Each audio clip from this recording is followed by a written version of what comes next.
Hi, I'm Amanda Gargiulo, and I'm so happy that you've joined me for another chance to nourish your soul.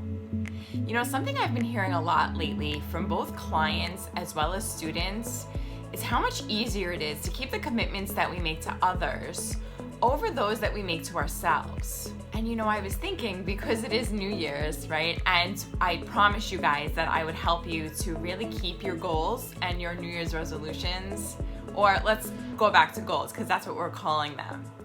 And essentially, a goal is a promise that we make to ourselves for ourselves. So on that note, I invite you guys to grab the list that you made last week. Oh, you don't have it? You didn't do it? Okay, no problem. Again, like what I spoke about last week, we have these wonderful devices, right, that have timers on them. Set a 5-minute timer and go to town.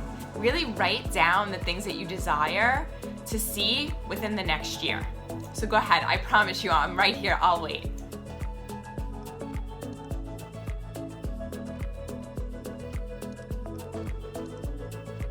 Okay, you got it? Or you already had it? Great. So like I said last week, I'm a firm believer in the fact that our words create our reality. And I believe also that it's the intention behind the words that helps those things to happen in our lives. So take a moment to peruse your list and really notice the language that you used. Was it passive? Was it strong? Was it firm? Did it have an intention behind it? Do you have no idea what I'm talking about?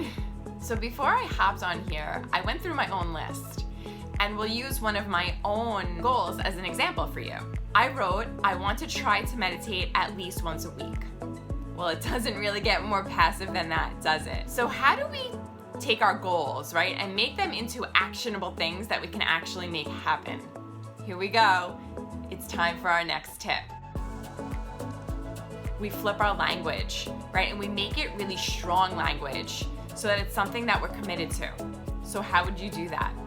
Let's use mine as an example. So instead of saying, I want to try to meditate at least once a week, I would flip it to say, I will meditate twice a week on Thursdays and Fridays at 4 p.m. Boom. So how do you take the goal, right, that you wrote, if it's a little bit passive, and turn it into that actionable thing that you can tackle?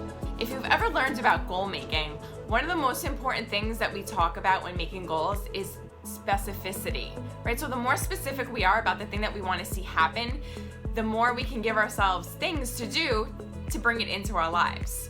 There's a way that we can make that happen. It's by using what I call the 4 W's and the H. So wait, what's that? Maybe you remember the 5 W's and the H of writing book reports when you were a little kid. It's one of the things that we look for in newspaper articles and magazine articles so that all of our questions are answered. So let me use mine as an example of how you could do this with your own goals. So the 4 W's are the what, where, when, and with who. And the H is the how. So easy enough, right? Let's break it down with my commitment. So what do I want to do? Well, I want to meditate. Where do I want to do it? So let's say I'll do it every day in my bedroom. When am I going to do it? So I'll do it when I said, which was Thursdays and Fridays at 4 p.m. With who? Okay, so for me, the with who is going to look a little bit different because I'm not doing it with somebody else. I'm going to be doing it with an app, either the Sattva app or the Calm app. And if you guys are looking to add meditation into your own life, I do recommend those 2 apps. They're a wonderful way to work meditation into your routine. And the how. So for me, how am I going to hold myself accountable, right? Rather than having somebody else tell me, oh, Amanda, it's time to meditate, I'm going to use my device. I'm going to set an alarm on my phone every day at 3:55 p.m. This way I know that it's time to meditate. I won't just miss that 4 o'clock goal, and then I'll be all set up and ready to go for 4 o'clock. And that's it. So now I invite you to take the time to go through your own list. Notice where the language is a little bit passive and the way that you wrote it out doesn't really support what you're trying to achieve. And flip the script.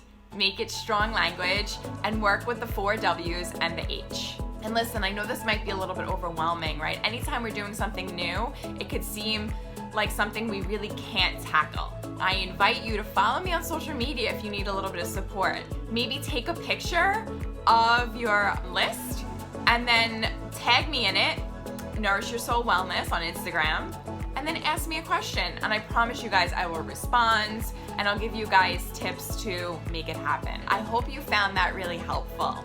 Thank you so much for joining. Oh, and as always, please don't forget to like, subscribe, follow, and set your notifications to on so you don't miss another chance to nourish your soul. Until next time, I'm Amanda Gargiulo.